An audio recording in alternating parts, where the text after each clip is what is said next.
আমি নামাজ পড়ি না, 5 ওয়াক্ত নামাজ নাই, কোরআনেই তো নাই 5 ওয়াক্ত নামাজ। এটা তো আমি ওপেন চ্যালেঞ্জ। ভান্ডারি তরিকা বাংলাদেশে একটি জঘন্যতম শিরকি তরিকা। নামাজ যারা পড়ে না তারা কখনো মুসলিম হতে পারে না।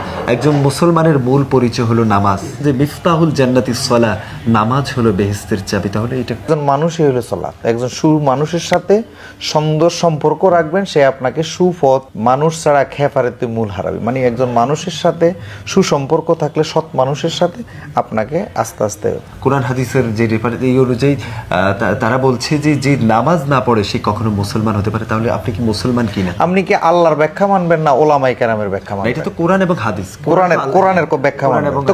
তো কোরআনেই তো নাই 5 ওয়াক্ত নামাজ, আপনি ওলামার কথা আসবে কেন? এটা তো আমি ওপেন চ্যালেঞ্জ। কোরআন কারিমে 100টির বেশি আয়াত নাজিল হয়েছে নামাজের সম্পর্কে। আল্লাহ সুবহানাহু ওয়া তাআলা একটা বিষয় বেশি বেশি তাগিদ দিয়েছেন, আকিমুস সালাহ ওয়া আতুজ যাকাহ।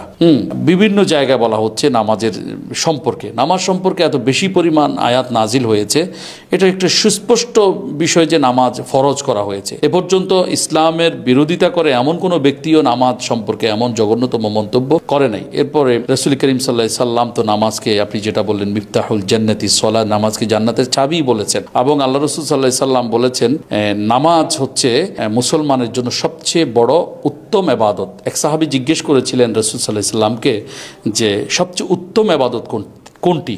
আল্লাহ রাসূল সাল্লাল্লাহু আলাইহি সাল্লাম বলেছেন আফজালুল আমালিস সালাহ, সবচেয়ে উত্তম আমল হচ্ছে নামাজ। নামাজকে রাসূল করিম সাল্লাল্লাহু আলাইহি সাল্লাম সবচেয়ে উত্তম আমল বলে ঘোষণা করেছেন। এরপরে কিয়ামতের ময়দানে আল্লাহ সুবহানাহু ওয়া তাআলা সর্বপ্রথম একজন মানুষ থেকে, মুসলমান থেকে অথবা একজন বান্দা থেকে তিনি নামাজের হিসাব নেবেন। আউয়ালু মা ইউহাসাবু বিহিল আবদু ইয়াউমাল কিয়ামাতি সালাহ। যত খুন খারাপি, ধর্ষণ, হত্যা, যত ধরনের অন্যায় অপরাধ আছে, পাপাচার অবিচার আছে, সবার আগে নামাজের হিসাব আল্লাহ সুবহানাহু ওয়া তাআলা নেবেন।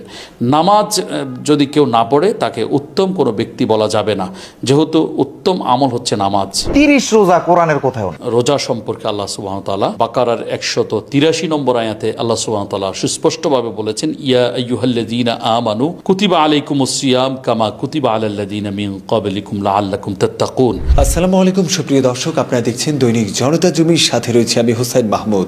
সম্প্রতি একটি ভিডিও, গোলাম মঈনুদ্দিন হিয়াজুরীর একটি বক্তব্য মুসলিম তৌহিদি জনতার হৃদয় আঘাত করেছে। তিনি কিন্তু রোজা নিয়ে একটি বক্তব্য দিয়েছেন, 30 পারা কোরআনের কোথাও রোজা সম্পর্কে নেই। এছাড়াও আরো অনেক কথা তিনি বলেছেন যেগুলো মুসলিম যারা তৌহিদি জনতা তাদের হৃদয়ে আঘাত করেছে। ইমাম খতিবদের প্রতিনিধিত্বকারী জাতীয় সংগঠন শানে সাহাবা জাতীয় খতিব ফাউন্ডেশনের চেয়ারম্যানের সাথে আমরা কথা বলবো।